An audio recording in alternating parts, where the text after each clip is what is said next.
dan rahmatnya kita dapat hadir dalam presentasi kali ini dalam keadaan sehat walafiat. Alhamdulillah. Tak lupa salawat serta salam kita curahkan kepada junjungan kita Nabi Muhammad SAW.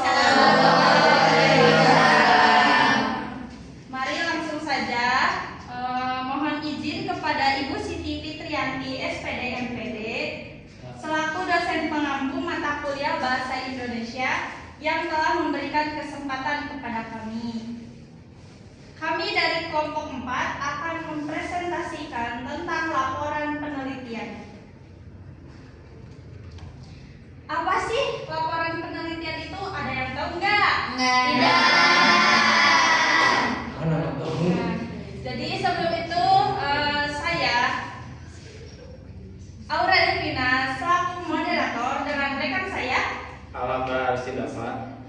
Saya Nindi Meirina. Saya Nindi Nurlela.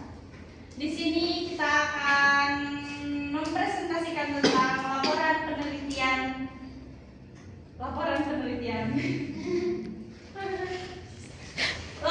penelitian adalah dokumen yang tertulis yang menyajikan hasil penelitian secara rapi dan jelas. Isinya harus mencakup apa yang dilaporkan, siapa yang melaporkan, dan kepada siapa yang dituju. Biasanya ditulis di halaman sampul ya. Penelitian dianggap selesai jika laporan ini siap disimpan atau dijadikan artikel ilmiah.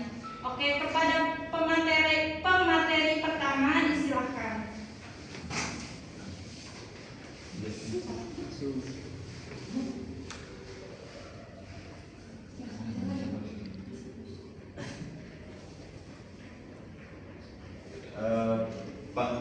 Pengertian laporan penelitian. Laporan penelitian adalah hasil akhir dari proses penelitian yang berisi penjelasan tentang proses dan hasil penelitian secara sistematis, objektif, dan ilmiah. Laporan ini penting sebagai dokumentasi tertulis dari penelitian yang telah dilakukan.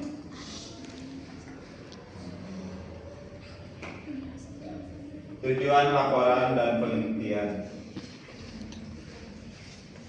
Yang pertama itu ada untuk mengenal pasti masalah, yang kedua merumuskan penyelesaian, yang ketiga menetapkan tindakan yang perlu dilakukan, terus yang keempat membuat kesimpulan.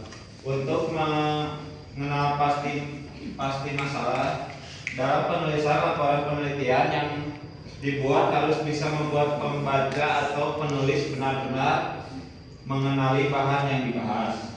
Terus yang merumuskan penyelesaian, yang kedua, dalam setiap laporan penelitian biasanya disuguhkan dengan masalah dan tentunya membutuhkan solusi dan untuk menyelesaikan masalah tersebut. Terus yang ketiga, menetapkan yang ketiga menetapkan. Langsung aja yang keempat ya. Yang kesimpulan itu merupakan inti dari penelitian yang sudah dibuat oleh penulis. Kesimpulan memegang peranan penting agar pembaca dapat memahami keseluruhan dari isi laporan yang dibuat serta tujuan dan juga manfaatnya. Terus di sini ada fungsi laporan penelitian. Fungsinya yaitu menyampaikan informasi, yang kedua mendokumentasi ilmiah, yang ketiga evaluasi dan verifikasi, yang keempat komunikasi ilmiah. Yang ke-1 menyampaikan informasi. Laporan penelitian berfungsi sebagai media untuk menyampaikan hasil penelitian kepada pihak-pihak yang berkepentingan seperti akademis, praktisi dan membuat kebijakan.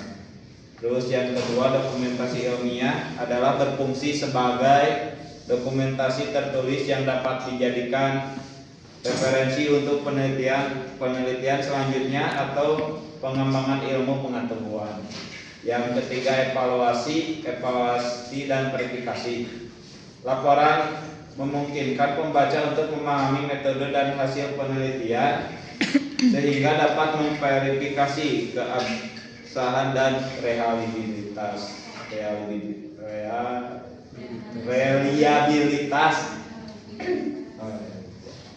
Yang keempat itu komunikasi ilmiah. Komunikasi ilmiah, laporan penelitian berfungsi sebagai sarana komunikasi antar peneliti dan komunitas ilmiah untuk berbagi pengetahuan dan temuan baru.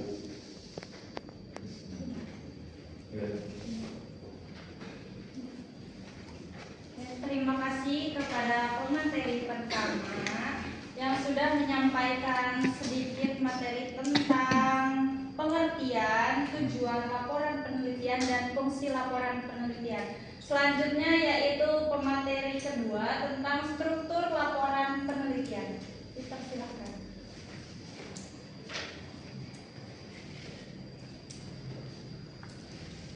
Baik, selanjutnya struktur laporan penelitian. Dalam struktur laporan penelitian ada 3 bagian.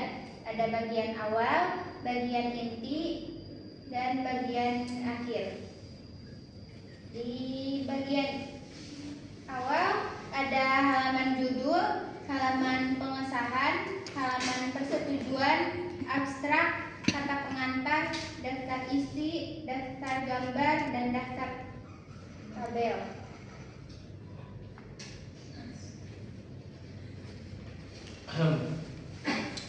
Pada bagian inti ada bab pertama yaitu pendahuluan. Di bab pendahuluan ada latar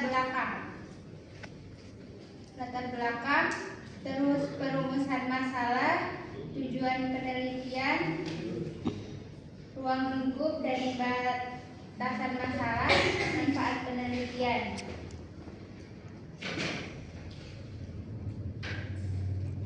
Lalu ada bab kedua yaitu tinjauan pustaka atau landasan teori.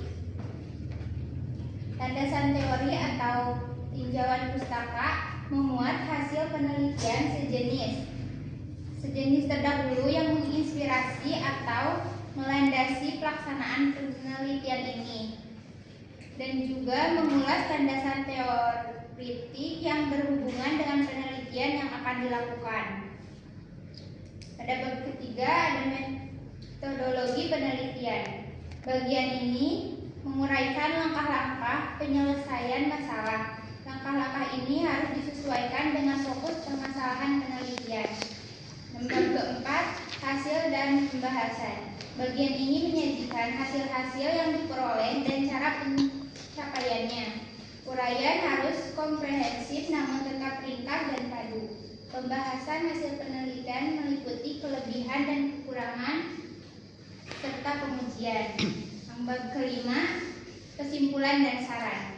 Kesimpulan merupakan rangkuman hasil dicapai dan merupakan jawaban atas rumusan masalah. Saran, bagian ini menguraikan saran-saran yang perlu diperhatikan berdasarkan keterbatasan yang ditemukan dan asumsi yang dibuat, termasuk saran untuk pengembangan lebih lanjut. Yang terakhir, bagian akhir, meliputi daftar pustaka dan lampiran-lampiran. Berikut ada contoh struktur laporan penelitian.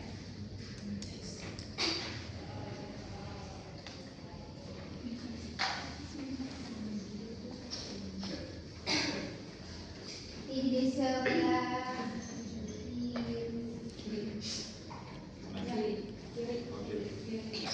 sebelah kiri ada halaman judul,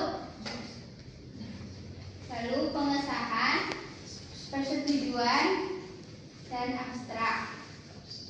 Selanjutnya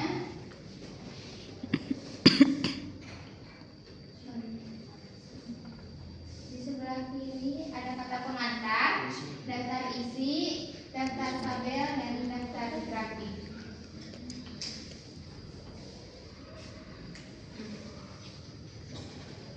Terus ini bagian inti. Ada bab 2 ada tinjauan pustaka, yang bab 3 metodologi.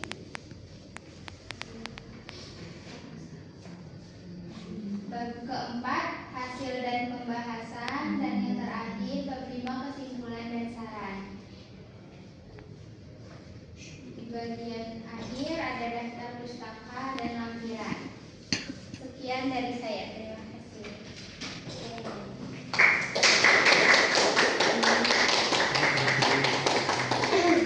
Oke, terima kasih kepada pemateri kedua. Selanjutnya pemateri ketiga membahas tentang bahasa laporan penelitian.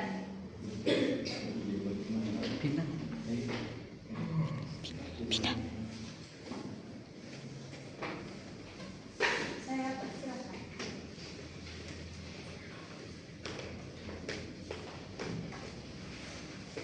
Baik, materi selanjutnya tentang bahasa laporan penelitian. Bahasa laporan penelitian memiliki ciri khas yang membedakannya dari tulisan biasa karena bertujuan menyampaikan data, temuan, dan analisis secara ilmiah. Di bahasa laporan penelitian terdapat ciri-cirinya.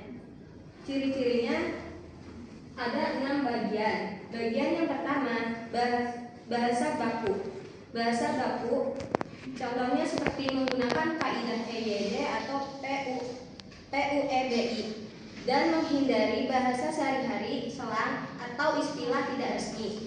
Yang kedua, bahasa objektif seperti menyampaikan fakta, data, dan hasil analisis, bukan opini pribadi, dan menghindari kata-kata emosional atau persuasif. Yang ketiga, bahasa ilmiah seperti menggunakan istilah sesuai bidang ilmu dan menjelaskan konsep dengan sistematis dan logis. Yang keempat, bahasa lugas dan jelas seperti kalimat tidak terbelit-belit dan menghindari ambiguitas agar mudah dipahami pembaca. Yang kelima, bahasa konsisten seperti konsisten dalam penggunaan istilah, format penulisan, dan gaya bahasa. Yang keenam, bahasa pasif lebih dominan seperti misalnya ini dilakukan dengan metode eksperimen, dan hal ini menekankan pada kegiatan atau hasil, bukan pelaku. Oke, terima kasih kepada pemateri ketiga. Jadi kesimpulannya yaitu laporan penelitian adalah bentuk pertanggungjawaban ilmiah dari suatu kegiatan penelitian, fungsinya sebagai alat komunikasi untuk menyampaikan hasil penelitian kepada pembaca, baik kalangan akademik maupun masyarakat umum, dengan penyusunan yang rapi, objektif dan menggunakan bahasa ilmiah. Hasil penelitian dapat dipahami dengan mudah, dikaji ulang, serta menjadi dasar untuk penelitian berikutnya. Ciri khasnya yaitu meliputi penggunaan metode ilmiah, bahasa yang jelas dan lugas, serta penyajian data terstruktur dari pendahuluan, metode, hasil, hingga kesimpulan. Lebih dari sekedar dokumen, laporan ini mendukung pengembangan ilmu pengetahuan, pemecahan masalah, dan referensi bagi peneliti lain. Apakah ada yang ingin ditanyakan?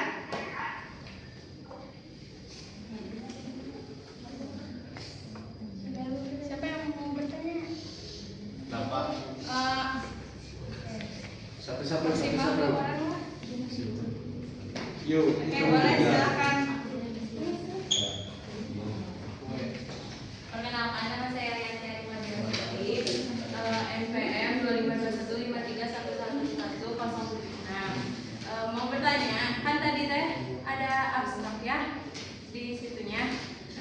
Contohnya, nah setahu saya ada abstrak yang ditaruh di awal, terus ada juga abstrak yang ditempatkan di akhir. Apa perbedaannya abstrak di awal sama di akhir? Dan terus biasanya kalau penelitian ini teh biasanya suka di awal atau di akhir abstraknya?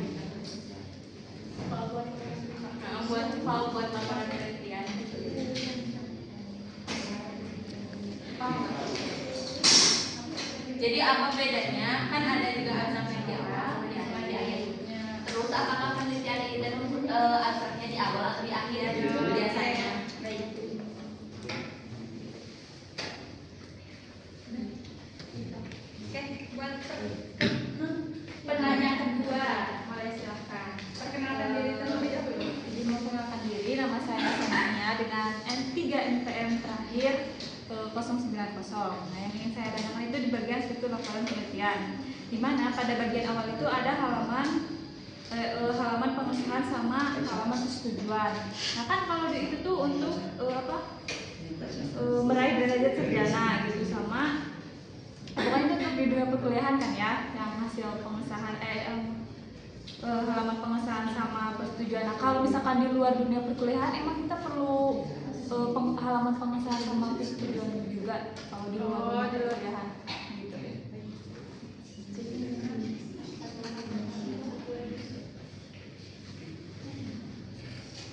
Oke, ada lagi yang mau bertanya? Satu orang lagi. Arif. Sudah? Nama pertanyaan langsung. Oke, izinkan kami berdiskusi terlebih dahulu ya. Kasih waktu 10 menit. 7 menit. Oke, baik 5 menit.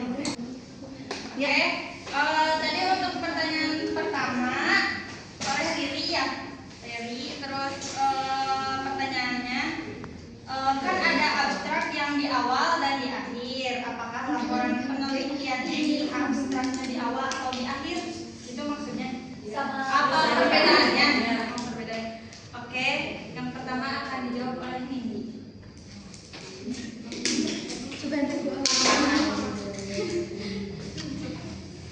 Saya akan menjawab pertanyaan dari Rianti. Perbedaan abstrak awal sama abstrak akhir. Kalau abstrak awal itu ringkasan-ringkasan yang ditempatkan di awal karya untuk menarik minat pembaca. Sedangkan abstrak yang ditulis di akhir adalah hasil dari proses penelitian dan rangkuman seluruh penelitian yang setelah penelitian setelah selesai. Nah, kalau laporan penelitian ini menggunakan abstrak awal. Apakah sudah terjawab? Sudah. Terima kasih.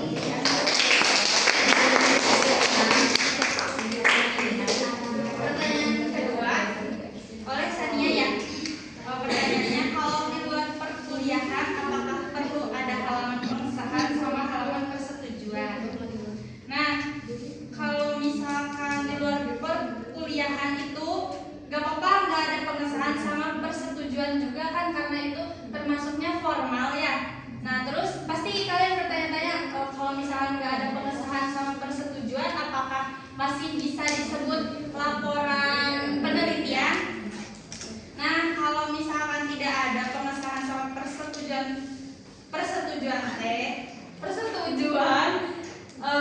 masih nggak terlalu disebut laporan penelitian, tapi masih bisa disebut laporan penelitian karena nanti di akhirnya ada hasil penelitiannya sama analisisnya.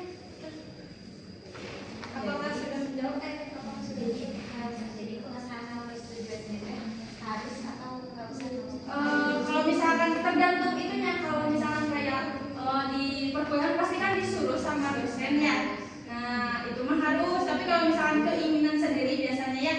Nah kalau itu gak apa-apa enggak juga. Nah karena persetujuannya ke siapa gitu, sama pengesahannya juga ke siapa? Tidak ada instansi. Iya.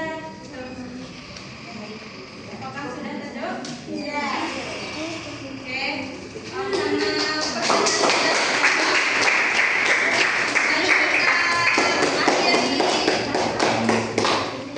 presentasi ini